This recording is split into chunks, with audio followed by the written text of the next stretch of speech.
The decision by the Trump administration to conduct a second lethal military strike in the Caribbean against what it claims was a Venezuelan drug boat represents a dramatic and controversial escalation of the U.S. war on drugs.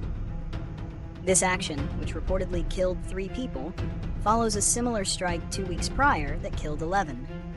The administration has justified the strikes by labeling the drug traffickers as narco-terrorists and the drugs as a deadly weapon that poses a threat to U.S. national security.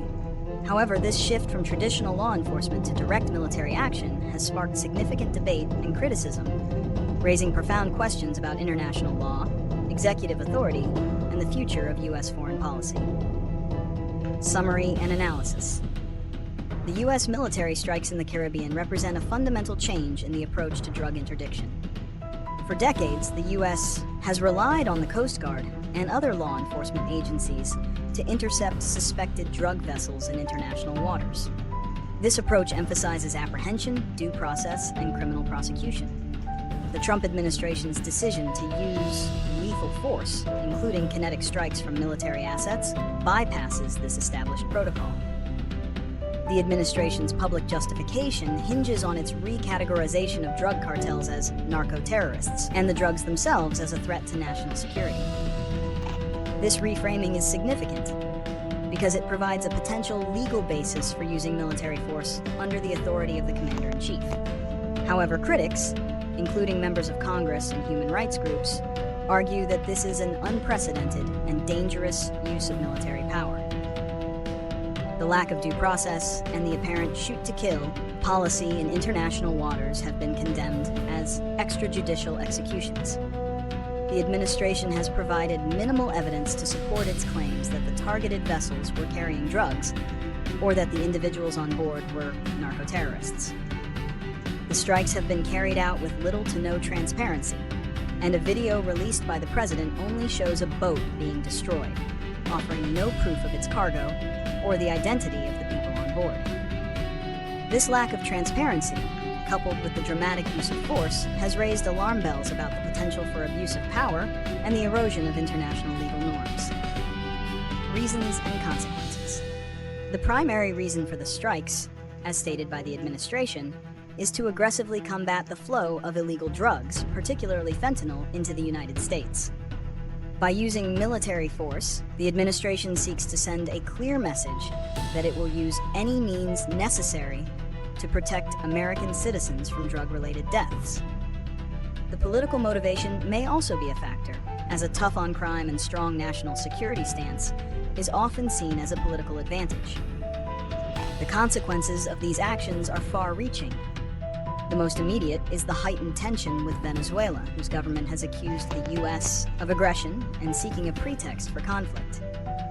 This could lead to a dangerous escalation, with the potential for military confrontations between the two nations. The strikes also set a dangerous international precedent. If the U.S. can use military force to kill individuals in international waters based on the suspicion of criminal activity, other countries could adopt similar justifications for their own unilateral actions. This could lead to a breakdown of international maritime law and an increase in global instability. Domestically, the strikes challenge the constitutional balance of power as they bypass the traditional role of Congress in authorizing military force. The use of the military for what has long been considered a law enforcement mission blurs the line between the two and opens the door to potential abuses of executive authority. Predictions and solutions. Without intervention, this aggressive military approach to drug trafficking is likely to continue. The administration has already hinted at expanding the operations to land-based targets, which would further escalate the situation and risk a broader conflict. The legal challenges to these actions are complex, as they involve international law, constitutional law, and the murky jurisdiction of international waters.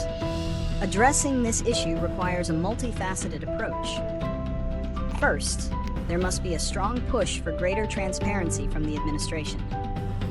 Congress needs to demand evidence and a clear legal justification for the strikes.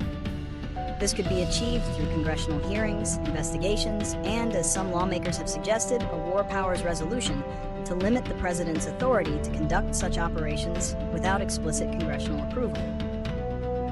Second, a return to established legal and international norms is essential. The U.S. should prioritize cooperation with international partners and use existing law enforcement frameworks, such as the Coast Guard and the DEA, for drug interdiction. This includes boarding and seizing vessels, arresting suspects, and bringing them to justice through established legal channels. Finally, a long-term solution must address the root causes of the drug crisis. This involves investing in effective drug addiction treatment and prevention programs, as well as working with Latin American partners to address the poverty, corruption, and instability that fuel drug production and trafficking. While the immediate impulse to use a kinetic solution may seem effective, a sustainable strategy requires a comprehensive approach that prioritizes law, diplomacy, and public health over military force.